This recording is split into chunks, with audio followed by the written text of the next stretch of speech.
ओम शांति। प्रश्न है, ग्रुप में रोज इतने सारे अलग अलग क्वेश्चन पूछते जाते हैं और आप हर एक क्वेश्चन के आंसर बताते हैं। कोई किसी बड़ी बीमारी का होता है तो कोई आपको उस पर चिंतन भी करना होता है। किसी के घर के प्रॉब्लम, बच्चों के प्रॉब्लम, युगल के प्रॉब्लम, सब प्रश्न होते हैं। तो क्या आप चिंतन करते समय उसके फीलिंग में आए हैं या बीमारी कहीं मुझे ना या मेरे परिवार में किसी को ना हो जाए? क्या कभी आपके साथ ऐसा हुआ है? अगर हुआ है तो आपने कैसे माइंड को सेट किया?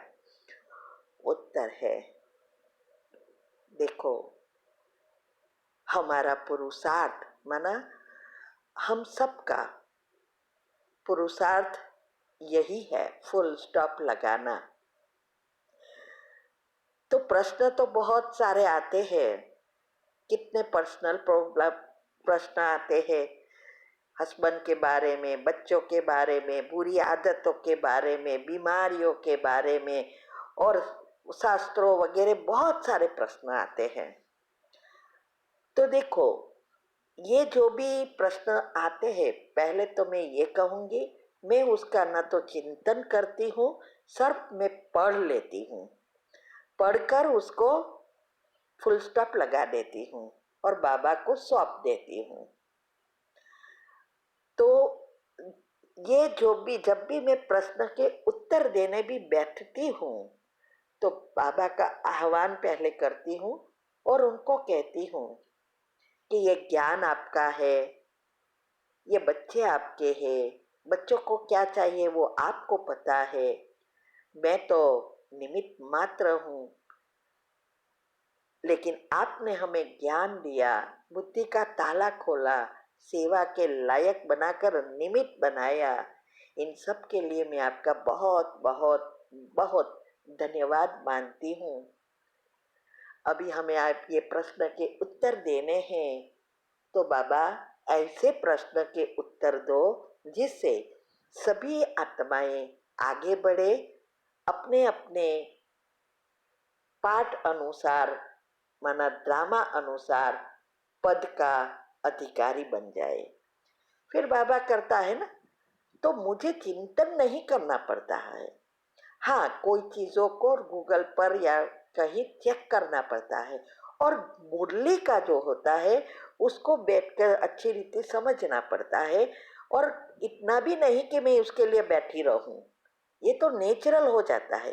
पहले पहले हमें प्रश्न के उत्तर लिखने पड़ते थे, देखने पड़ते थे, ये सब कुछ करना पड़ता था, लेकिन अभी ऐसी अवस्था है कुछ करने जरूरत नहीं है, क्योंकि ज्ञान की पराकाष्ठा पहुंच गई है, हम स्वरूप बन गए हैं। जैसे जैसे हमारे चक्र खुलते हैं और अनाहत तक पहुंचते हैं तो हम हमारे सूक्ष्म शरीर से सब कुछ बाहर आना शुरू हो जाता है। जो कभी दुनिया में सुना भी नहीं होगा वो भी चीजें बाहर आती है।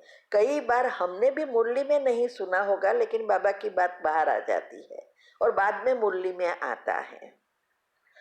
तो हमारे जो मुख्य 7 चक्र है उसके साथ कई चक्र एक दूसरे से जुड़े हैं और फिर सभी एक्टिव होने लगते हैं।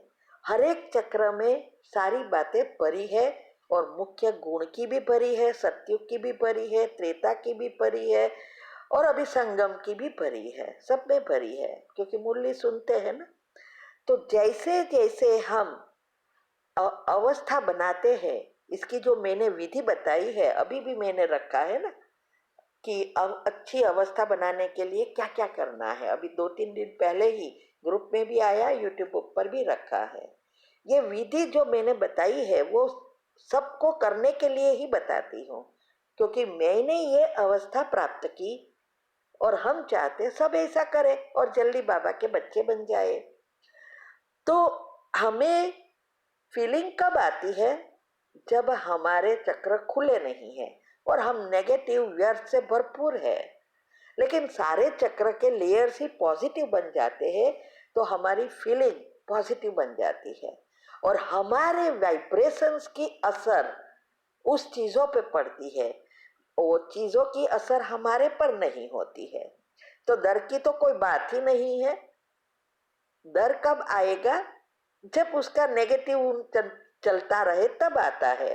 लेकिन फुल स्टॉप लग गया और सिर्फ शुभ भावना, शुभ कामना रह जाती है तो ना फीलिंग आती है, ना डर लगता है, ना कभी ऐसा हुआ है। तभी हम सेवा शुरू कर सकते हैं, नहीं तो फिर हम ही डिप्रेशन में चले जाएंगे और हम ही डाउन हो जाएंगे ऊपर जाने के बजाय। लेकिन जब अवस्था अच्छी है तो इस प्रश्न के उत्तर से ही हमारी अवस्था और ऊपर जाती है, क्योंकि वो हमें हमारे मंथन को नेचुरल बना देती है।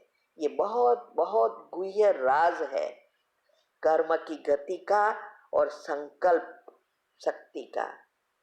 तो इसीलिए जैसे जैसे हमारी अवस्था बनती है, ज्ञान स्वरूप बनते हैं, ये कर्म की गति, ड्रामा का ज्ञान, ये सब इतना हैंडी हो जाता है जिसके लिए फुल स्टॉप के लिए हमें कोई पुरुषार्थ नहीं करना पड़ता।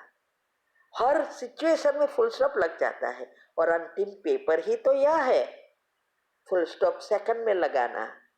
तो ये अवस्था बनती है तभी तो हम नंबर 1 में आ सकेंगे। ठीक है? तो ना हमारी कोई फीलिंग होती है, ना कोई चिंतन होता है, ना कोई डर लगता है। हमें तो उल्टानी खुशी होती है कि हम मददगार बनने के लिए निमित्त बने। और बाबा का भी हर रोज शुक्रिया मानती हूँ कि उसने हमें निमित्त बनाया, ये इंजेक्शन दे दिया, योग रूपी इंजेक्शन, जिससे हमारे खुद के तो सारे प्रॉब्लम और बीमारियां खत्म कर सकते, लेकिन औरों को भी ये इंजेक्शन देकर सारी बीमारियों प्रॉब्लम से मुक्त कर सकते हैं और इसके निमित्त बने हैं। तो हम बहुत भगवान के भी आभारी बनते हैं। ठीक है? आप भी ऐसी अवस्था बनाओ तो कभी भी कुछ भी आपके मन पर नहीं जाएगा, क्योंकि मन में कौन घुस सकता है?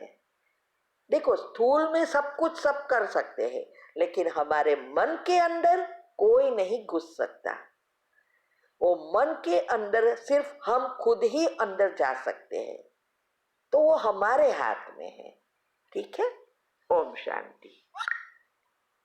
आपका प्रश्न है, मेरा यूरिक एसिड 6 हो गया है, चल फिर नहीं पा रहा, क्या करूं?